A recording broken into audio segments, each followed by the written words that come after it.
जी, बहुत ही दुखद समाचार है और समस्त पवार परिवार और जितने भी समर्थक हैं उनको हमारी तरफ से संवेदना और शोक। मैंने बात की सुप्रिया जी से भी और उनकी मिसेस से भी। बहुत दुखद है जो घटना हुई है, जिसमें जो खबर आ रही है, जो जानकारी मिली है, पवार परिवार के लिए बहुत दुखद घड़ी है।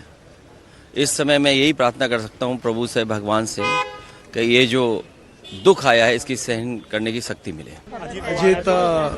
अजीत पवार का ये एक्सीडेंट में निधन होना ये बहुत ही दुखद और दुर्भाग्यपूर्ण है।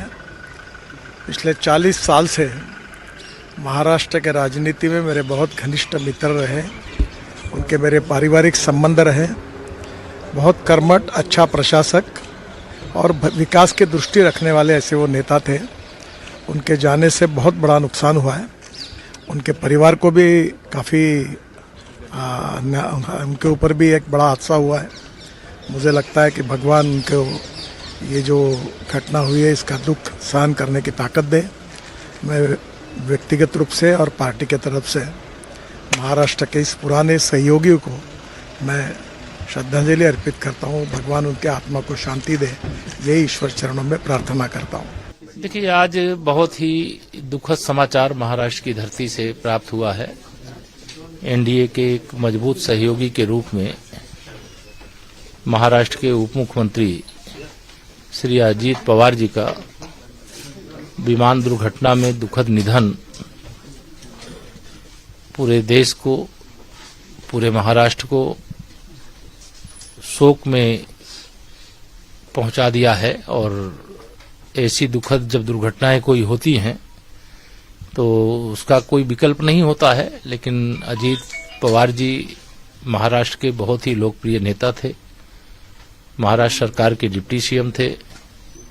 आज चुनाव प्रचार के लिए वो बारामती की ओर जा रहे थे। जब लैंडिंग का समय आया, उसी समय विमान दुर्घटनाग्रस्त होने से डिप्टी सीएम सहित श्री अजीत पवार जी सहित जो उनके साथ में सवार थे, उनके भी निधन का समाचार मिला है। मैं इस पर बहुत दुख जाहिर करता हूं।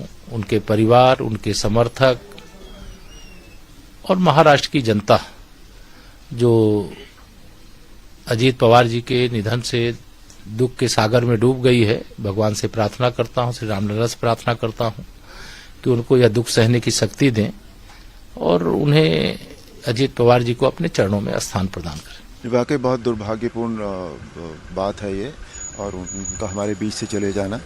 और महाराष्ट्र की राजनीति में तो वो बहुत अग्रणी रहे हैं, उनका योगदान बहुत है राजनीति में। तो ये वाकई बहुत दुख की बात है हम सबके लिए कि हमने एक अच्छा नेता खो दिया है। सर, आपको लगता है कि जांच भी होनी चाहिए, क्योंकि इतना बड़ा हादसा इतने बड़े लीडर के साथ हो गया अचानक? इट डिपेंड्स ऑन किस तरह से वो दुर्घटना हुई है। कई बार होता है कि अपने आप कोई चीज़ हो जाती है, लेकिन अब अगर हवा में उड़ते उड़ते कुछ हुआ होगा तो फिर ये भी है कि उसकी जांच भी होनी चाहिए। अगर इस तरह, इट डिपेंड्स ऑन सर्कमस्टांसेस जिसमें ये हुआ है बेसिकली, तो वो अधिकारियों का मत होता है कि उसकी जांच होनी चाहिए या नहीं होनी चाहिए बेसिकली। बड़ा दुखद समाचार है ये, और जो क्षति हुई उनके जाने से, वो बड़े होनहार नेता थे। महाराष्ट्र की भी सेवा करी उन्होंने, देश के लिए भी किया, सारी उम्र समाज सेवा में गुजारी उन्होंने। उनका जो आज निधन हुआ है बड़ा दुखद है, और जो क्षति हुई है वो नामुमकिन है।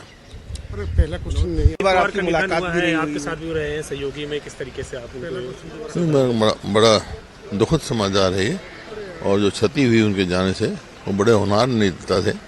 महाराष्ट्र की भी सेवा करी उन्होंने, देश के लिए भी किया, सारी उम्र समाज सेवा में गुजारी उन्होंने। उनका जो आज निधन हुआ है बड़ा दुखद है, और जो क्षति हुई है वो नामुमकिन है। इस तरह की और वीडियो देखने के लिए हमारे YouTube चैनल को सब्सक्राइब करें और बेल आइकन को दबाना ना भूलें।